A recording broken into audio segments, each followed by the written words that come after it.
Muy buenas, buenas amigos, gracias por acompañarnos, su programa con el consumidor, su orientación diaria a través de estas redes sociales y a través del sistema Canal 11, en donde transmitimos los domingos de 10 a 11 de la mañana. Y en el día de hoy, como siempre, contentísimos de poder traer temas interesantes, de traer invitados de alto calibre con los cuales conversamos, hacemos interacción y aprendemos de diferentes temas. En el día de hoy tenemos el gran placer de interactuar con la psicóloga clínica Dulce Acevedo. Dulce Acevedo estará acompañándonos en el día de hoy. Estaremos hablando sobre un tema muy interesante, que es la ansiedad. Estaremos hablando de ansiedad, de lo que provoca la ansiedad, cómo se puede presentar la ansiedad, los tratamientos, o sea, toda una amalgama de información referida a este tema tan interesante y que tantas personas padecen en todo el mundo, y más en la República Dominicana no es la excepción. La República Dominicana con todo lo que se está viviendo, con el estrés, con la delincuencia, el tema de las lluvias, o sea, todo el día a día, ¿no?, de nuestro trajín diario nos crea de alguna forma u otra algún tipo de ansiedad. Y entonces queremos hablar con ella para conocer cuándo es sano, porque obviamente los temores, la ansiedad son mecanismos de defensa del cuerpo. Cuándo es sano, cuándo se convierte en una situación que la cual debemos tomar algún tipo de acción o medida correctiva, ¿verdad? Cuándo puede poner en peligro nuestra vida, porque realmente es una situación que pudiera llevar consigo a un estrés máximo, llevar a depresión, llevar a situaciones muy difíciles y peligrosas en nuestra vida. Así es que por eso es importantísimo este tema. Así es que a todas las personas que tienen curiosidad, que quieren conocer sobre sobre la ansiedad, por favor, quédese con nosotros, que como ya dijimos, estaremos hablando con la licenciada Dulce Acevedo, quien es psicóloga clínica, sobre este tema tan interesante que es la ansiedad.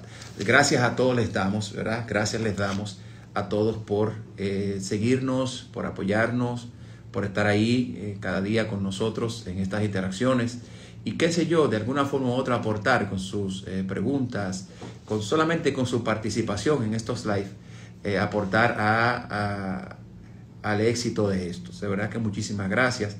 Gracias por hacernos, como dijimos, parte de su día a día y de que puedan tener un contenido variado como tratamos de dar aquí en estas interacciones con el consumidor. Así que muchísimas gracias a todos. Y nada, esperar de verdad que este contenido de hoy pueda ser de mucha utilidad.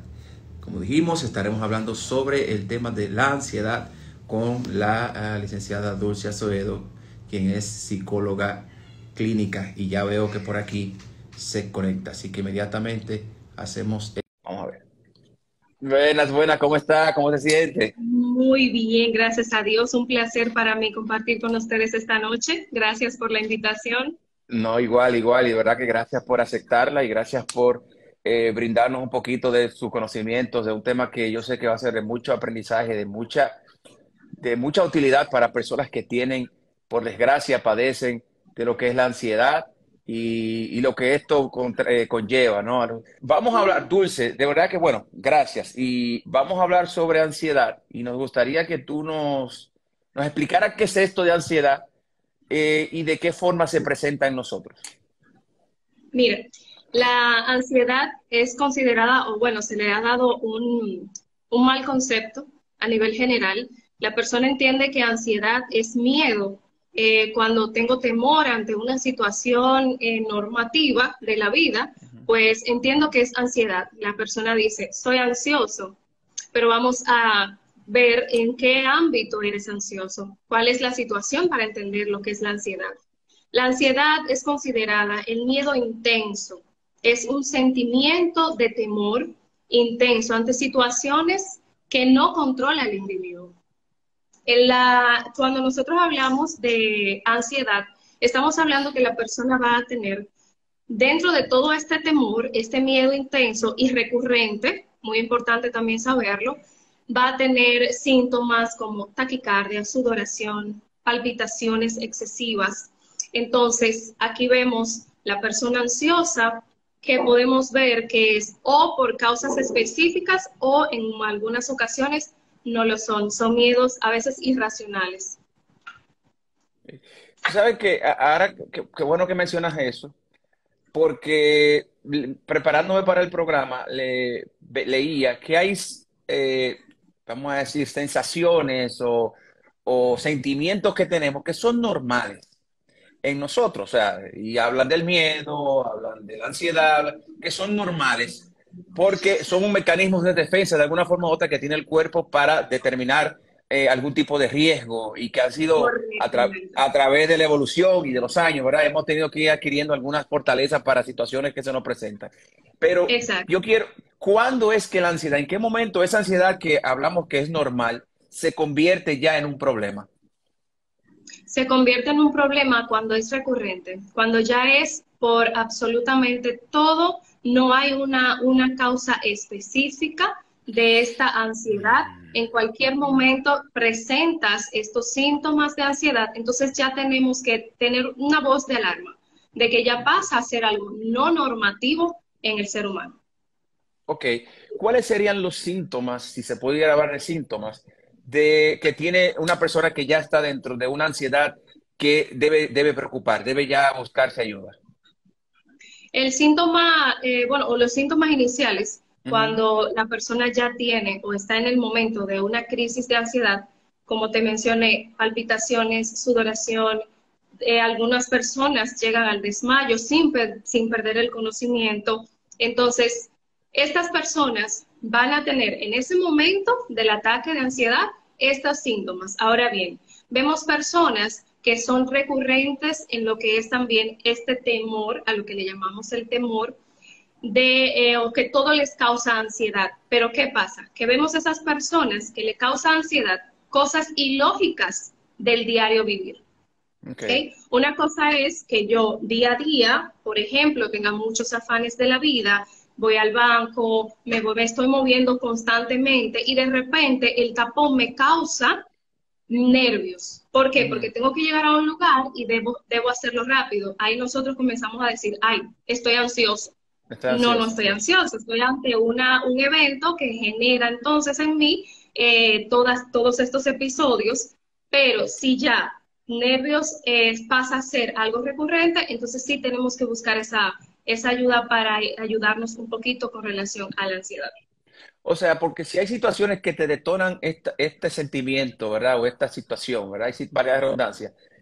Se supone que sería normal. O sea, si tú te pones ansioso o lo que llamamos ansioso, que ahora explica que no es ansioso, pero si tú tienes una sensación de desesperación que quieres llegar y es por algo específico, no es peligroso. O sea, no estamos hablando de un problema. Cuando hablamos de un problema es cuando eso ocurre en demasía o ocurre en situaciones que no amerita ese tipo de sensación. Exactamente. Nosotros estamos normalmente, vamos a poner un escenario, estamos ahora mismo viendo el televisor y de repente yo comienzo a tener ideas, pensamientos irracionales que me llevan a tener un episodio de ansiedad y ese episodio se da sin ningún motivo específico en ese momento y comienza la persona a sudar, a tener palpitaciones y demás, que a veces la persona dice, bueno, vamos al cardiólogo, vamos a ver qué me pasa, porque tengo palpitaciones, porque sudo mucho, porque me dan ataques, eso tiene que ser del corazón, tengo algún problema del corazón. Entonces podemos ver a las personas con estos episodios. Cuando pasamos entonces, como ya te mencioné, episodios específicos, sí tenemos entonces que ver que ya no es ansiedad, sino que estamos ante un episodio que genera un estrés y se puede ver como ansiedad. Hay Excelente. muchos factores. Por ejemplo, Sí. tenemos las fobias. Ok. Las fobias van acompañadas a lo que es el trastorno de ansiedad o porque el trastorno de ansiedad podemos verlo como patológico o como psicológico. Yo le tengo mucho miedo a las arañas. Imagínate. O entro a un ascensor, ¿qué me va a causar eso? Inmediatamente yo tengo un ataque de ansiedad. Comienzo a sudar, comienzo con palpitaciones, comienzo a sentirme mareado, esos son vértigos, comienzo a tener pensamientos de que si va a caer el ascensor, me voy a caer, ¿qué me va a pasar? Si se cae, muero, si se apaga, muero. O sea, todos esos pensamientos que comienza a tener la persona desde que sabe que va a entrar a este ascensor son los que llevan entonces a un ataque de ansiedad. Qué interesante, porque hay personas, y conozco casos de personas que ven, yo siempre digo que ven la copa medio vacía y no la ven medio llena, en referencia a la analogía de la copa llena vacía, medio vacía. Y lo digo porque, por ejemplo, dice, si se monta en un avión, dice, Dios mío, si este avión se cae.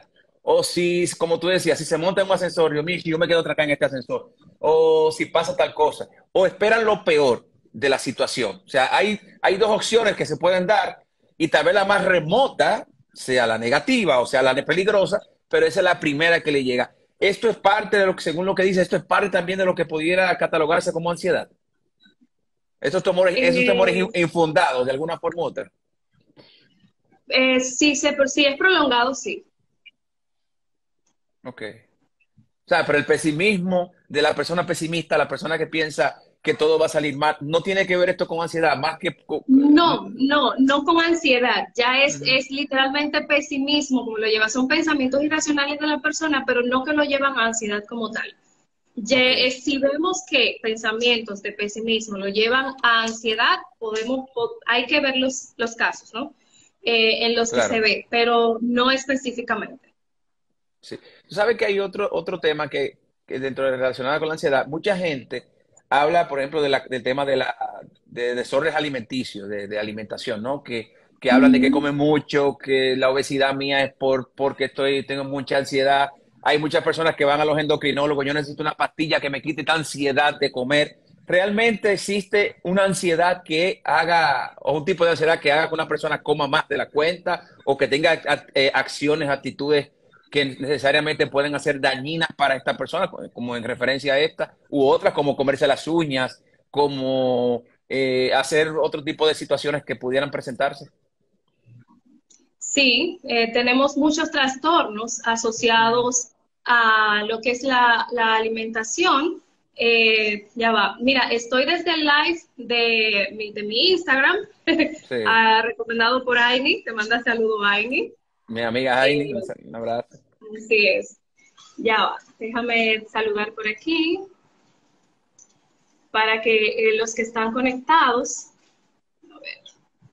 Ya yo me preocupaba. ¿Y por qué ella está mirando para allá? Es verdad. Ay, se me olvidó decírtelo. Ya va.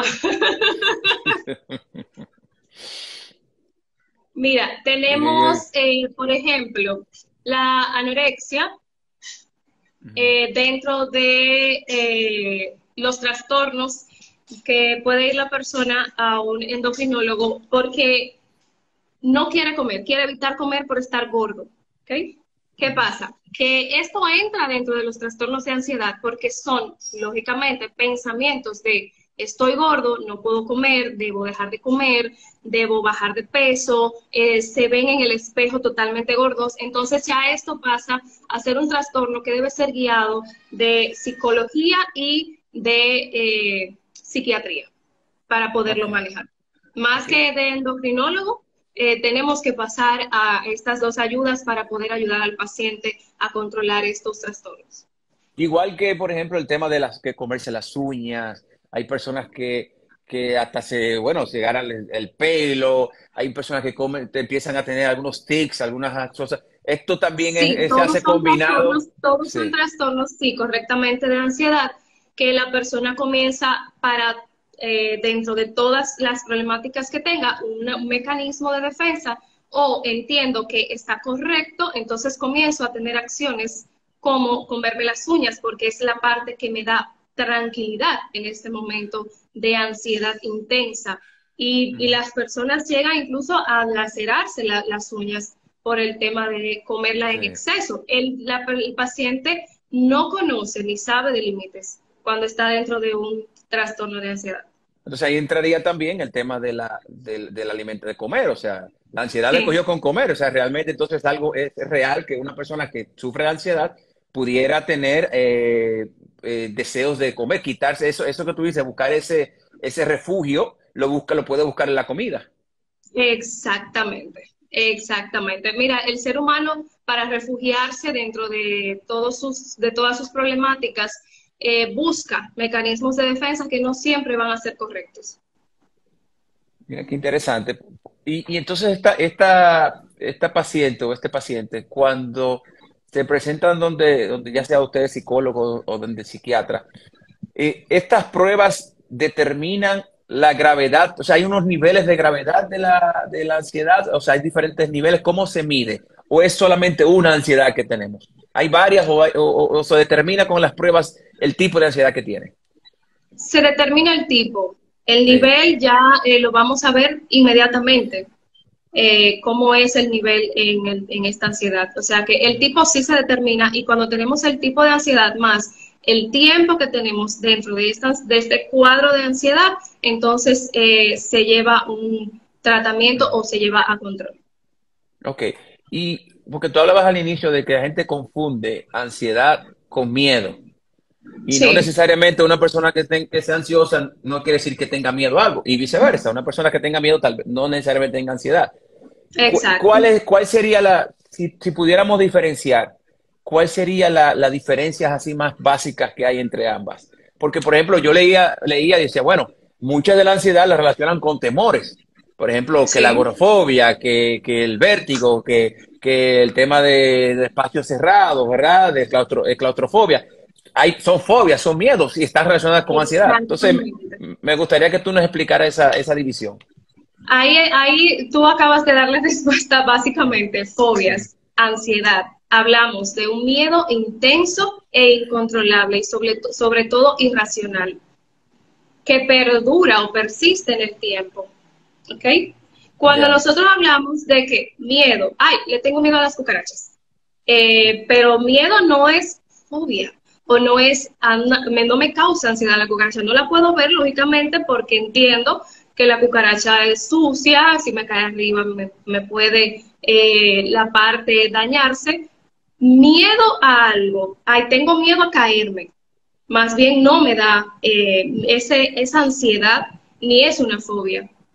El miedo es a cualquier cosa, o sea, yo puedo tener temor ahora mismo porque voy a guiar. Ay, Dios mío, me da miedo que el tapón esté fuerte. Ya, no paso a síntomas como los mencionados en la ansiedad. Ok. No es prolongado.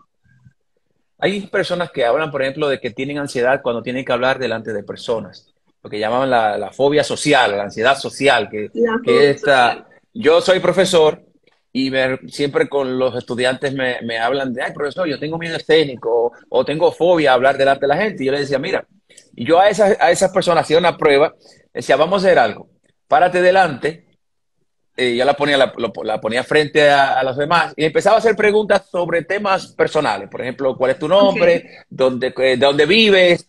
Háblame de tu vida. ¿Tienes novio? ¿Tienes pareja? ¿Cómo pelear? ¿Cuál es la última vez que pelearon? ¿Por qué fue? Lo que se pueda decir. Y esa persona empezaba y hablaba. Y yo decía, tú no tienes fobia. correcto. ¿Por qué tú estás respondiendo? Y decía, no, porque yo me sé. Ah, porque yo me sé eso. Y yo, bueno, pues aprende la clase y no tendrás miedo. Yo Exactamente. siempre decía, Ya no es una fobia, ya es un miedo ante un escenario que debo aprender a controlar. Y dentro de esos miedos o ansiedades, también podemos ver muchos mecanismos de defensa. ¿Qué hacemos ante una persona con un ataque de ansiedad? Bueno, nosotros tenemos que entrar en un ejercicio de relajación. Yo llevo a la persona a pensar en otra cosa que no tenga que ver con lo que en ese momento está detonando ese ataque. Comienzo a hacerle preguntas, ¿cómo está el cielo? Mira, dime los números, cuenta del 10 al 1. Vamos, de atrás hacia adelante, vamos, 10, 9. Hago que el paciente se entretenga en otra cosa para sacarlo de ese cuadro de ataque de ansiedad. bueno, porque O yo sea, no que soy miedo psicólogo, podemos mi tenerle a herramienta todos, está pero bien. como te dije al inicio, nosotros generalizamos cuando hablamos de ansiedad. Sí, cuando se habla de ansiedad generaliza.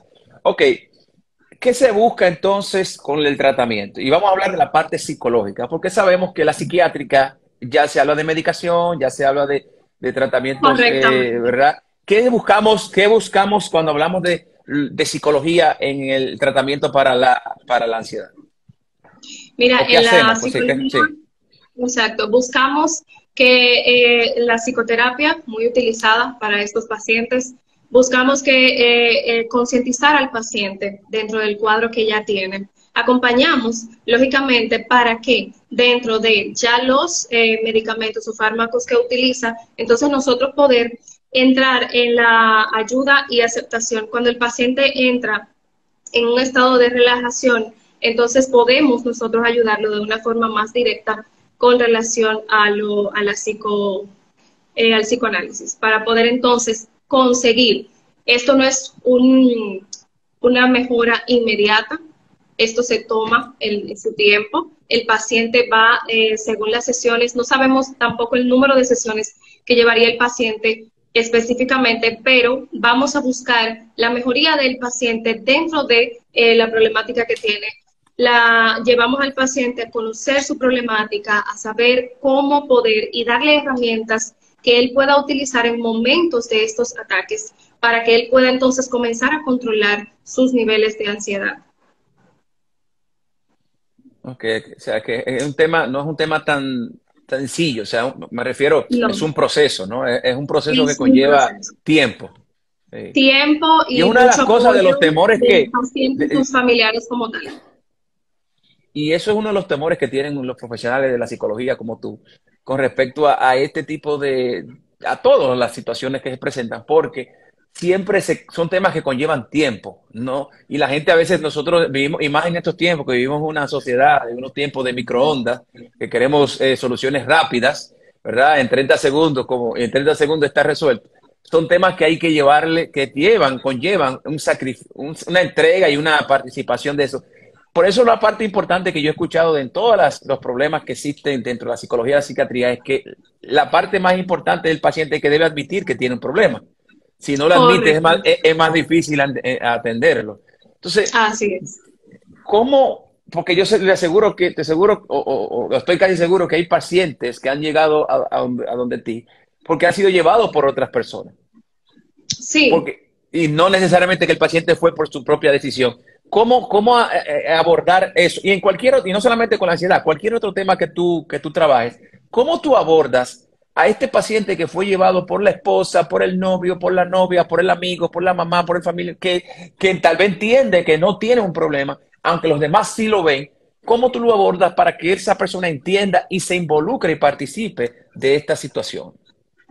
Mira, lo primero es que si fue engañado no puede ir nunca, ¿no? Porque nosotros como ética profesional no lo podemos tratar siendo engañado. Ahora, si el paciente no tiene conciencia de sí y el familiar es el que tiene el control del paciente, bueno, pues ya hablamos de otros casos. Pero el paciente poco que mucho va a ir con una poquita de esta información. O sea, él va consciente un poquito de lo que quiere o a lo que fue. Cuando el paciente llega, me trajeron. Fue que me trajo mi tía, me trajo mi novia. ¿Qué usted quiere que yo le diga? Nosotros tenemos que ser sensibles, cuidadosos al momento de hacer las preguntas, porque en su primera consulta nosotros necesitamos que el paciente se abra y nos cuente qué sucede para nosotros comenzar entonces a llenar expediente y poder ayudarle. Entonces nosotros comenzamos haciendo o tratando de que el error existe, de que ese paciente entienda de que estamos aquí para apoyarlo. ¿Ok? Es la parte principal. Si el paciente entiende que él es a consulta, pero porque 100% él no entendía que tenía un problema, entonces ahí el terapeuta tiene que ser más cuidadoso, porque si no tiene ese control, el paciente se va a sentir atacado.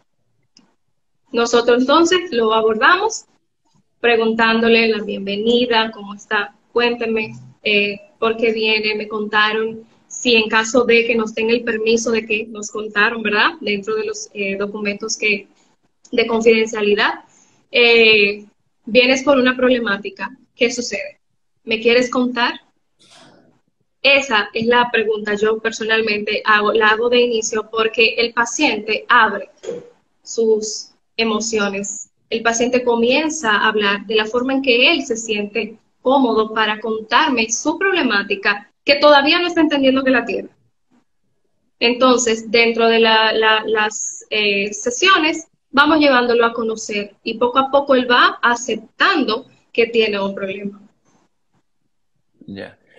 veo y no sé si hablamos de las causas, pero yo sé que hay factores genéticos, como todas las enfermedades, todas las condiciones, siempre existen los factores genéticos que pueden Sí, influenciar en una condición, en este caso de la ansiedad. Pero ¿qué otros factores sí.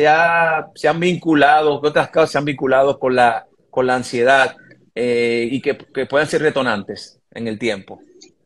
Mira, la ansiedad tiene dos causas específicas, psicológica o patológica, o sea, la parte genética totalmente del paciente.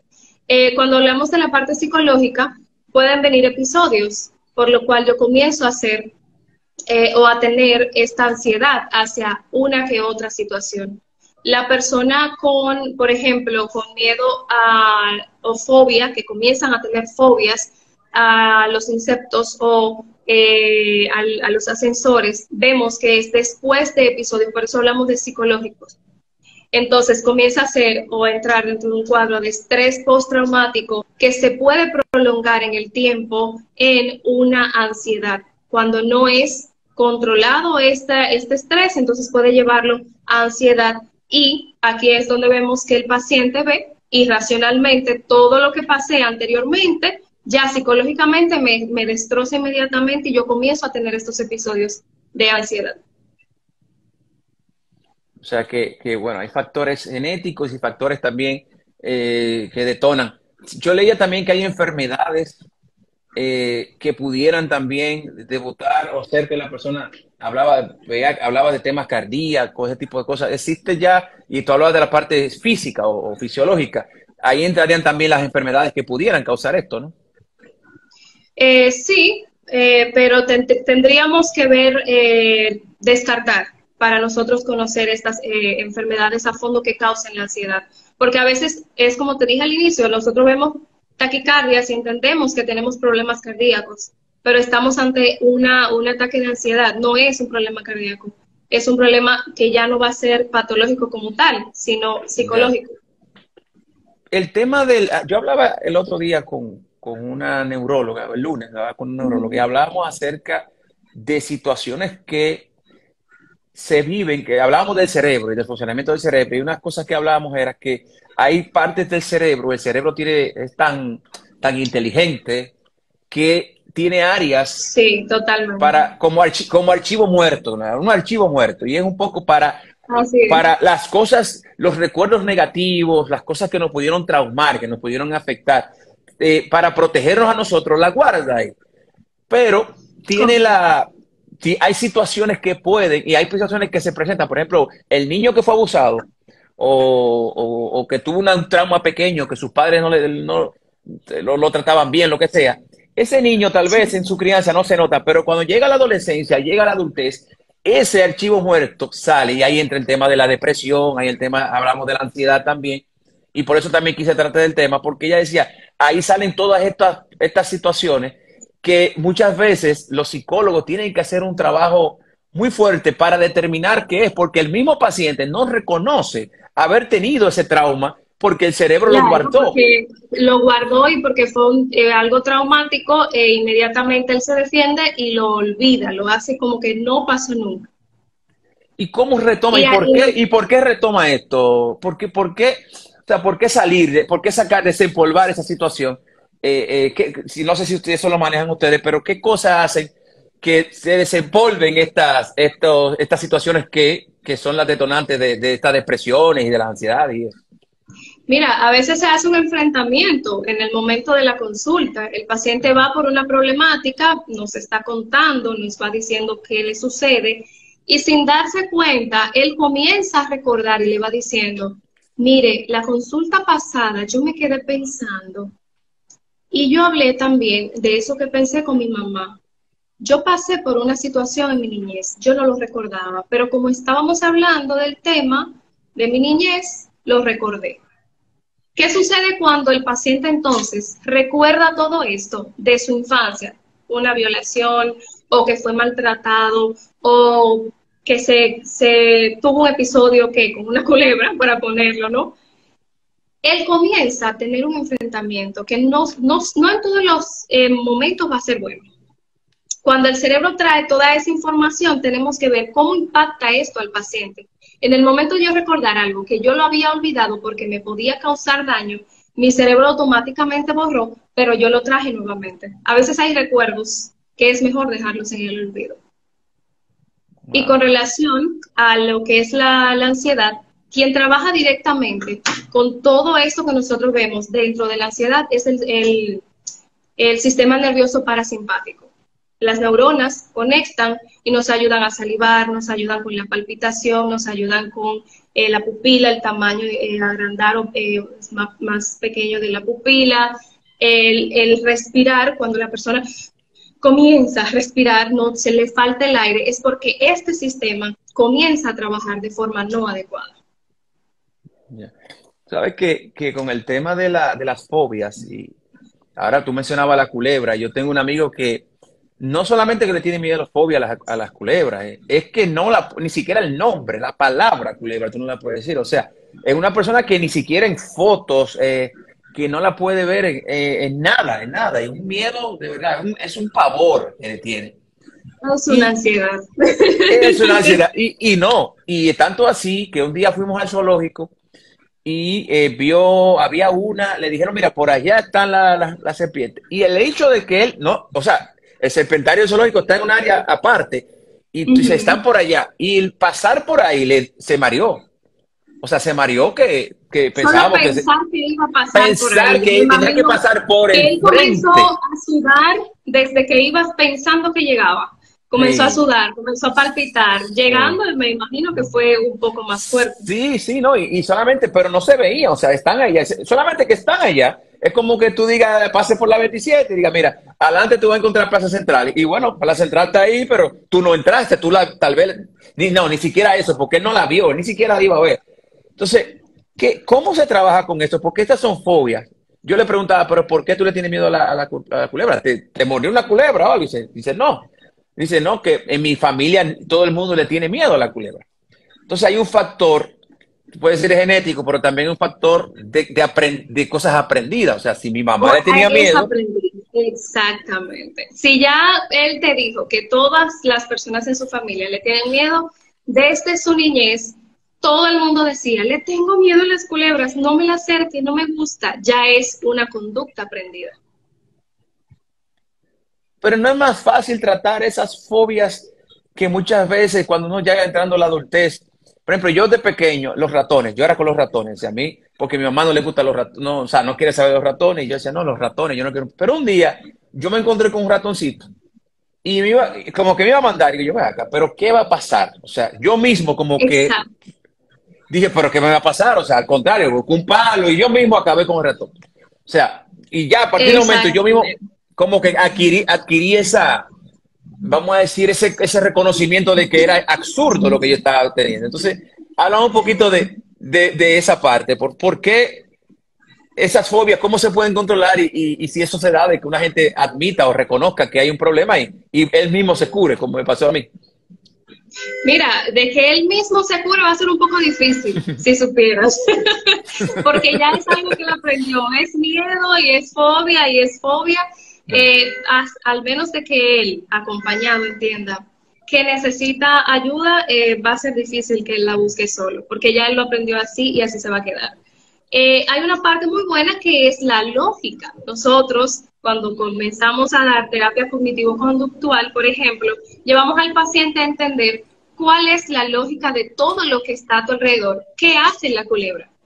¿Por qué le tengo miedo a la culebra?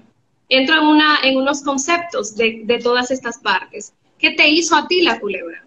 No le hizo una película, fue una película. Entramos entonces en una concientización de que hay un miedo irracional. ¿Ves cómo se convierte en algo irracional? Sí, existen numerosas serpientes y demás, y venenosas y no se sabe cuántas, ¿verdad? Pero necesitamos ir al escenario. Vamos a llevar al paciente poco a poco, en acompañamiento, a encontrarse con ellas, a conocer, a investigar qué es, qué hace, por qué lo hace. Las películas no son reales, son cosas ficticias que se crean para lo mismo, para las películas, y crean en la persona también temas de esos pensamientos dañinos para la persona. La persona que no esté preparada para ver, por ejemplo, películas de misterio, mejor que no la vea. Porque hay que sacarlo interno de ahí, con suero y todo. ¿Por qué? Porque es una persona que no tolera estos momentos de miedo. Hay una película reconocida, una película de los 70, pero han sido declaradas una de las mejores películas, pero también una de las peores películas para los tiburones, que es la película Tiburón.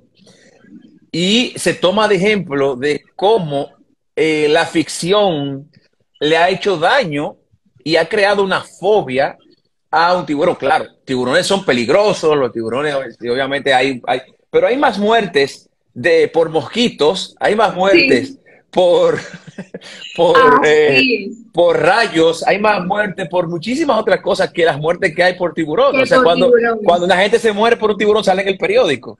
El que se muere por dengue no se sabe. O sea, lo que te quiero decir es que hay cosas como, y eso me llevó a recordar de que eso que tú hablabas de cómo las películas y cómo impactan, ¿no? cómo impactan directamente en eso. Ok, yo veía que también hay muchas fobias y obviamente las fobias están relacionadas con las ansiedades. Hay muchas fobias, diferentes fobias. Hay fobias, cada día se inventan una nueva. Hay fobia hasta el agua, la hidrofobia. Hay gente que tiene miedo al agua. Ahora se inventaron la fobia a la tormenta. Sí, la fobia a la tormenta. Después de la inundación que tuvimos, todo el mundo dice, me causa ansiedad que llueva, me causa ansiedad, pero eso es estrés realmente. Fue un momento estresante. Y el tema de la pandemia, que yo creo que también comentaba el lunes, que tengo varios amigos, incluyendo a Jaime, que me hablaba de que luego de post-pandemia, la cantidad de personas que han tenido que buscar ayuda psicológica se ha aumentado exponencialmente y están la gran mayoría relacionadas con lo que se vivió en el mundo y en el país con el tema de la pandemia.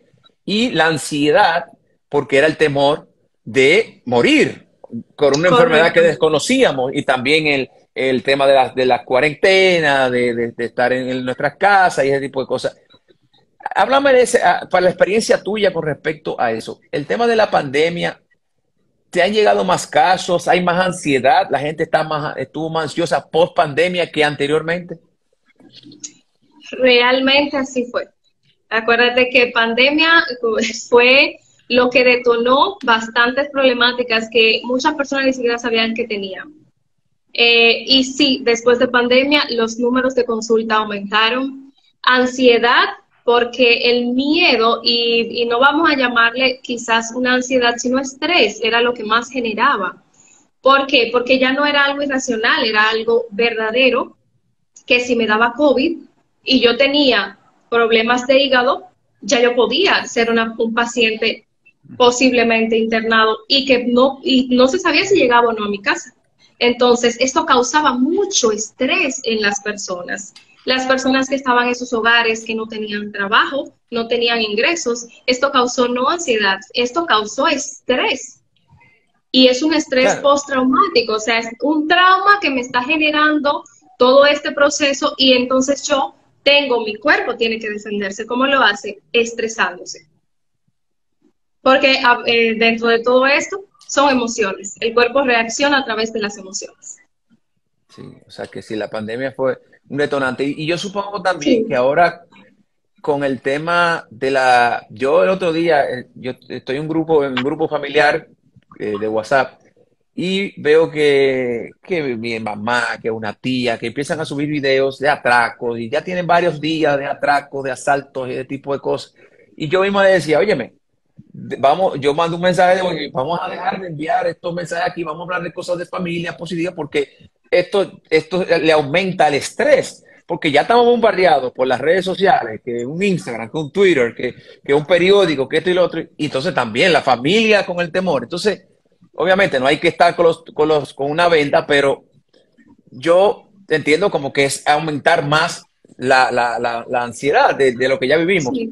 Y me refiero, hago este comentario porque yo supongo que con lo que se está viviendo en el país, en lo que se refiere a los actos delictivos y ahora que que a diferencia de antes, yo que soy mayor que tú, pero a diferencia de antes, que nosotros no podíamos, no se veía eso. O sea, para tú ver un atraco o ver una situación de este tipo, era muy difícil, porque tenía que ser que un camarógrafo de un canal de televisión estuviera en ese momento con una cámara grabando. Hoy día, Exactamente. con un celular, que hay 10 millones, somos 11 millones de periodistas, con un celular se graba y le suben a las redes. Pero eso obviamente da mucha Sí. ansiedad.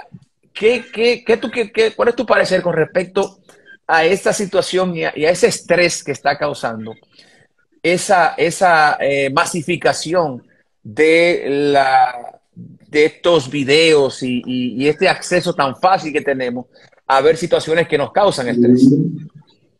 Mira, las redes sociales, los noticieros, tienen mucho impacto en el ser humano. Lo único que a veces no lo saben a ciencia cierta. ¿Por qué? Porque ellos preguntan, los medios preguntan mucho, ¿qué podemos hacer para aportar? ¿Qué podemos hacer los medios para aportar? Posiblemente dar una noticia diferente. Es una de las partes importantes. Educar. Más que mostrar lo malo que está sucediendo, educar. Esta ola de atracos, esta ola de asesinatos, toda esta violencia que está existiendo genera mucho estrés en las personas. Y una persona que no ha pasado por ninguna de estas situaciones todavía, no puede escuchar a un motorista. Porque inmediatamente escucha el sonido del motor. Eso comienza a causarle una ansiedad que se desploma y no bien le pasó por el lado del motor. Pero es que ya yo tengo ese miedo de lo que me puede pasar ante lo que está pasando en la sociedad. Y sí, es un detonante muy fuerte. Ahora mismo hay cámaras por las 4 esquinas, todo el mundo tiene cámaras, todo lo que sucede lo podemos ver. Entonces, aquí, ¿qué tenemos? ¿Qué vamos a ver? No tenemos nada bueno ahora mismo que ver a ciencia cierta. ¿Por qué? Porque tú entras a las redes sociales y como todo el mundo graba, como todo el mundo tiene un celular, se ve lo peor en las redes sociales. Y esto está causando mucho estrés, mucha ansiedad en nuestra población. Sí, estoy totalmente de acuerdo porque yo soy parte de esas víctimas de más que ansiedad, estrés con respecto a eso que estamos viendo en la calle y nada, y uno que tiene hijos y los temores y sale una madre mandando un mensaje de voz que están secuestrando niños y otro, o sea, todo esto te causa ansiedad Claro, niños, todavía vemos niños que no van a la escuela, que no están en ningún colegio. ¿Por qué? Porque la madre ha escuchado después de pandemia lo que pasa.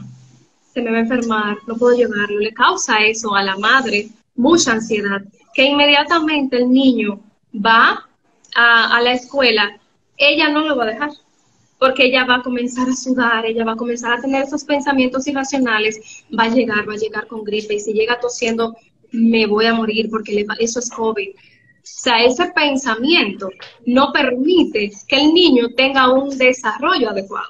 ¿Por qué? Por la ansiedad que ya tiene su madre. y esa ansiedad se le traspasa al niño también. Eso se puede decir Sí, que esa ansiedad se le pasa, ese niño se crea normalizando esa ansiedad, esa situación, ¿verdad? De ansiedad. sí, totalmente.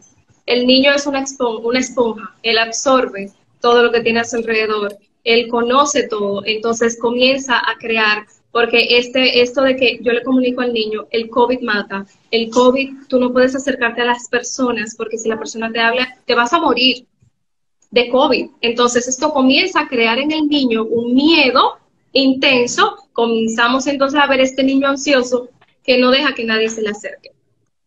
Puede ser, nosotros como padres transmitimos todo a los niños, ansiedad, incluso lo que no nos gusta comer. Hay muchos padres que a veces no quieren limitarse a dejarle saber a su hijo, yo no como habichuela. Desde que el niño escuche que mami no come habichuela, él se la comía. O posiblemente ni siquiera la ha probado, pero mami no la come. Yo tampoco la voy a comer porque mi mamá no la come. Entonces el niño comienza a aprender, comienza a adoptar estas conductas, comienza a adoptar todas estas ideas que son transmitidas a través de sus padres madres o los que viven a su alrededor. Porque alguien decía, hijo, o sea, padre, recuérdate que tus hijos hacen lo que tú haces, no lo que tú dices. O sea, los padres, los hijos copian más lo que uno hace. Uno dice, cómete los vegetales, Sí. pero si tú no te lo comes, olvídate. O sea, si él no te ve comiendo vegetales. Sí. ¿Por qué no te comes tú los vegetales? Sí. Vamos a comerlos juntos. Y el niño sabe mucho, es muy inteligente. Sí, Te claro. hace comerlo junto con él para probar si tú te lo comes. Si tú no te lo comes, te dice, ves, a ti no te gusta, a mí tampoco. Sí, así es.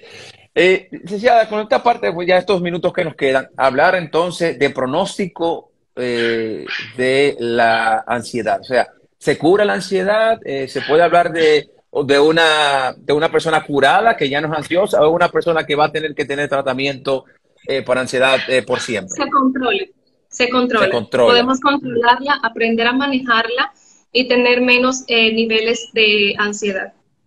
Curarla, bueno, puede ser dentro de, son muy pocos en realidad, pero sí pudiese ser. Lo que más se ve en general es que podemos controlarla y aprender a vivir con esta ansiedad.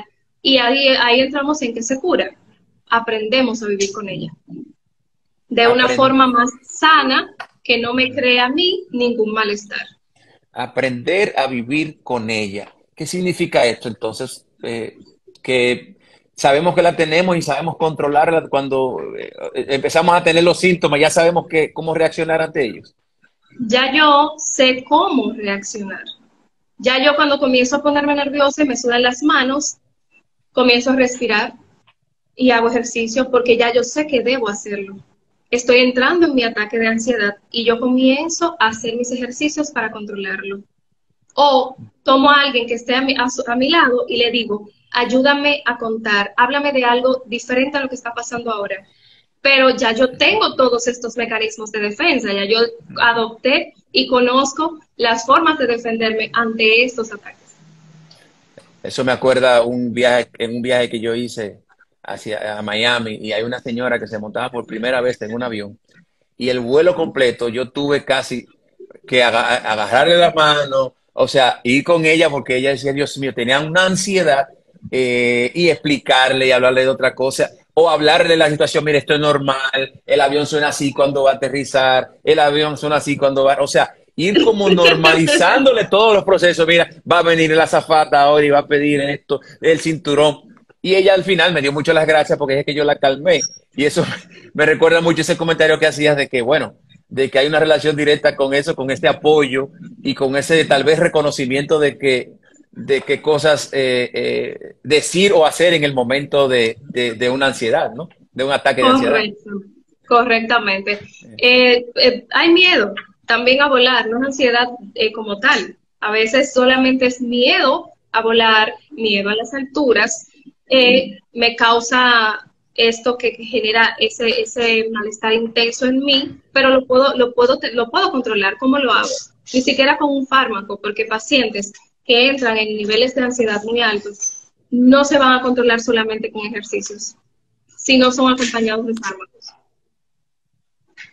Sí, los fármacos antes de volar, importantes. Me bebo mi medicamento, mi benzodiazepina, mi ansiolítico y demás. Vamos a ver ya a los psiquiatras, que son los que dan los medicamentos específicos, y poder controlarlos de ambas formas, medicamento y los ejercicios. Hay personas que necesariamente, y le hago yo sé que no es psiquiatra, pero obviamente tiene relaciones con psiquiatras en lo que se refiere a pacientes y ese tipo de cosas. Hay pacientes que necesariamente van a necesitar medicación de por vida para controlar esto, o todos los tratamientos, me refiero a la ansiedad, porque yo sé que hay situaciones psiquiátricas que necesitan tratamiento de por vida, por mucho tiempo, de por vida, pero en el tema de la ansiedad, ¿es un tratamiento que se da de por vida? ¿Es un tratamiento que se va a dar cuando, por ejemplo, eso que la va a detonar o que la puede detonar se vaya a enfrentar a esto? ¿Cómo se maneja eso? Porque, y después le repito, le hago la pregunta porque la combinación que tiene psicólogo y psiquiatra en lo que se refiere a tratamiento. Eso se va a determinar en el tiempo, realmente. Lo va a determinar cómo va evolucionando el paciente, porque si se controla, tampoco podemos decir, miren, 6 meses ya, se sanó. No, eso es algo que se va trabajando.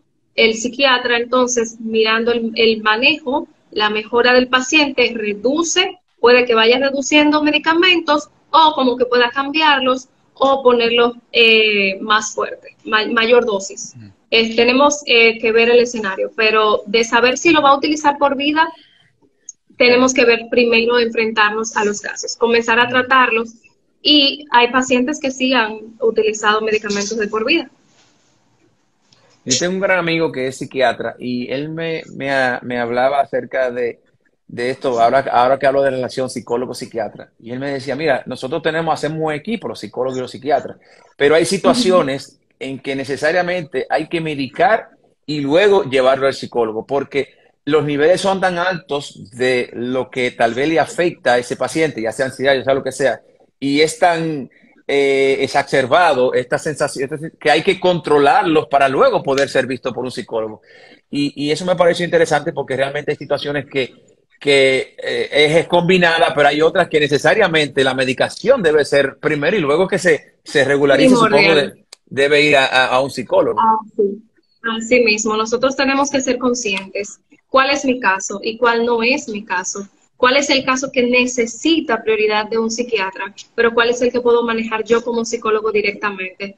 Eso sí, tenemos que ser bien conscientes como profesionales de qué trabajo, qué no trabajo.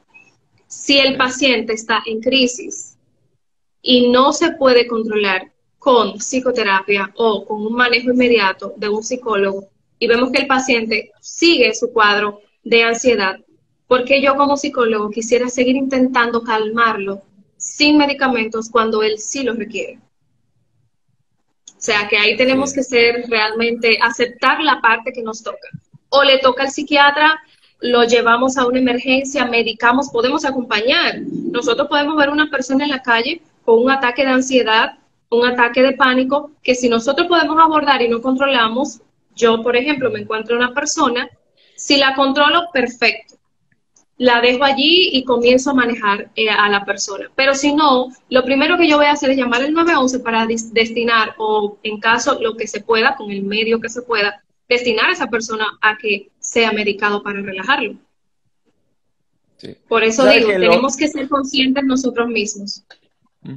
¿Sabes que en los 80 y al principio de los 90 había un comercial que hablaba, había un señor que se iba a poner agresivo, violento, creo que era contra un niño, o una situación que lo hizo exacerbarse, y decía, respira, cuenta hasta 10, mientras respira lenta y profundamente, decía el comercial, cuenta hasta 10 mientras respira lenta y profundamente, y el hombre se veía, mírame, respirando y calmando, y él se calmaba y llega un momento en que, o sea, te hago este comentario porque en varias ocasiones durante nuestra conversación has hablado del tema de la respiración, has hablado del tema de contar, has hablado del tema de hablar de otro tema. Sí. Así, en estos minutos que nos quedan, para una persona que debuta con un ataque de ansiedad, me gustaría que tú dieras algunas recomendaciones que pues, en el momento le pueden servir para pasarlo y luego ya tenga que ver su psicólogo, su psiquiatra, pero en ese momento que lo está viviendo, sepa cómo reaccionar. ¿Qué puede hacer así básico, un básico de control de ansiedad? Mira, la primera parte es pedir ayuda. La primera es pedir ayuda. Cuando comienzo a sentirme nervioso, que comienzo a sudar, que siento que voy a perder el control, la primera parte es ayudarme o refugiarme en la primera persona que tenga a mi alrededor. Luego de esto, entonces, porque puede ser, si la persona nunca lo ha tenido, de los que están aquí escuchándonos, y le toca, no tiene ningún control de esto, ¿no? Entonces, ¿cómo entro yo? Y posiblemente no puedo respirar, que esa es una parte que iba a decir. Si yo tengo problemas de la respiración dentro de este ataque, entonces, ¿cómo respiro? Tengo que acudir a otros mecanismos, pensar en algo que no sea lo que en ese momento me detonó la ansiedad, mirar a mi alrededor, tratar de mirar y enfocarme en algo que me distraiga. Hay que distraerse bastante para salir de ese cuadro que tengo en ese momento. A mí me gusta mucho el ejercicio de contar desde atrás hacia adelante, porque me distrae bastante. Desde el número que usted quiera, del 10 hacia atrás, del 20 hacia atrás, pero sí, porque mi cerebro comienza a trabajar en base a algo que me demanda tiempo, me demanda bastante concentración y me desconecto del momento que estoy, en el momento que me llevó o el pensamiento que me llevó a ese ataque de pánico o de ansiedad. De verdad que te agradezco muchísimo esta conversación que hemos tenido en el día de hoy, porque sé que hemos aprendido muchísimas cosas interesantes, hemos conocido sobre la ansiedad y hemos, de verdad, aprendido también de que es un tema que se puede tratar, es un tema que no debe ser el fin del mundo, más bien es parte de un proceso que vas a tener que llevar para que el tiempo lo va a definir, obviamente, cada caso en particular, Sí. pero que realmente tiene tratamiento y tiene cura y más que cura, tiene un buen pronóstico de tu poder controlarlo y tener una vida plena al margen de él. Así que de verdad te agradezco muchísimo, Sí. Dulce, esta oportunidad de hablar contigo y ojalá que poder tenerte de regreso para tratar otros temas interesantes aquí en el programa. Así es. Yo de verdad que también agradezco la invitación y estaré dispuesta a que podamos ampliar muchísimo más este tema de la ansiedad o, por ejemplo, las fobias, tratarla una a una.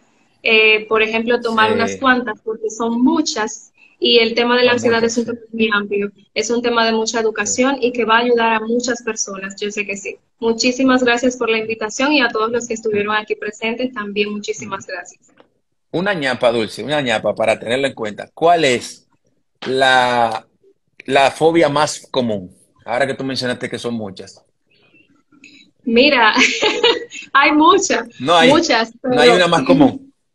realmente no hay una estadística específica ahora mismo porque son muchas las fobias que existen y, por ejemplo, tenemos un gran número de anorexia y bulimia, por ejemplo, dentro de la población. Los números aquí en estadística son un poquito, tú sabes, ¿verdad? Ahora estamos en censo y Sí, demás, no tienen un número sí. específico, pero para decirte como tal, la fobia se ve mucho la anorexia y bulimia, el tema de la comida, se ve mucho. Sí. Yo pensaría, tal vez así, que obviamente no soy psicólogo ni nada, Ujú. y lo pienso porque tengo mucha gente alrededor que es la claustrofobia, tal vez. La Espacio cerrado, hay mucha claustrofobia, gente, sí, espacio cerrado se ve bastante, también se ve mucho, se ve tenemos, bastante. podemos tener un gran número ahí también. Sí, no sé qué Sí. opinarían los que están escuchando, pero posiblemente sí, hay mucha ansiedad y fobia en Hay ese mucha aspecto. claustrofobia. Sí, mucha Yo lo digo porque claustrofobia. yo sé que yo sé que tú la tienes porque ahorita la mencionaste como primera. Mi mamá, mi Yo madre. sabía que tienes a alguien cercano Que porque está la en mi mencionaste círculo, sí, primero. totalmente. Mi madre es claustrofóbica, ella entra. Si es conmigo, ella entra. Hago Sí. el ejercicio y trato de que no sean muchos pisos para que ella sienta, la preparo primero, mira, vamos a subir, tómate de mi mano, respira conmigo, mírame a mí, la pongo frente a mí y ella me dice, ¿cuántos pisos? 3. Vamos a ver que va a aumentar, 3 nada más. Y trato de que no entre nadie más para que el ascensor no se pare en otro lugar, porque si se para, ella se va a salir, ella no va a seguir. Entonces, la Wow. controlo. Pero hemos tenido episodios que Sí. se le baja la presión y tenemos que quedarnos inmediatamente en una emergencia. Pero es que ella Es se un quedó poquito trancada en difícil. algún momento en un ascensor. Ella se quedó trancada en algún momento en un ascensor. Trancada no, se movió de manera brusca y eso causó esa fobia en ella. Sí, porque yo una vez me quedé trancado en un Simplemente eso, ascensor y para que fue, veas la magnitud. No es que se fue la luz, no es que se quedó trancada, es que el ascensor se movió, no sé si lo has sentido, estos ascensores como que van subiendo y tienen este movimiento brusco, ella lo sintió y mm, eso a ella, ese día que le pasó, ella terminó en una emergencia y ya de ahí en wow, adelante le detonó tenemos eso. todos estos episodios. Bueno, Dulce, tenemos entonces un compromiso para que hablemos de claustrofobia y de otras fobias en la Y de próxima otras interacción que cosas. tengamos juntos. Sí, porque Un realmente me parece muy abrazo, interesante. muchísimas Y gracias. gracias. Gracias, señores. Dulce En toda Acevedo, su psicóloga orden. clínica, estuvo con nosotros. Para nosotros es un gran placer Gracias a todos por Gracias. seguirnos y gracias a todos y pasen excelente noche. Bye bye, Dulce. Feliz Salúdame a Jaime. noche, un abrazo para todos. Bye bye. Bye bye.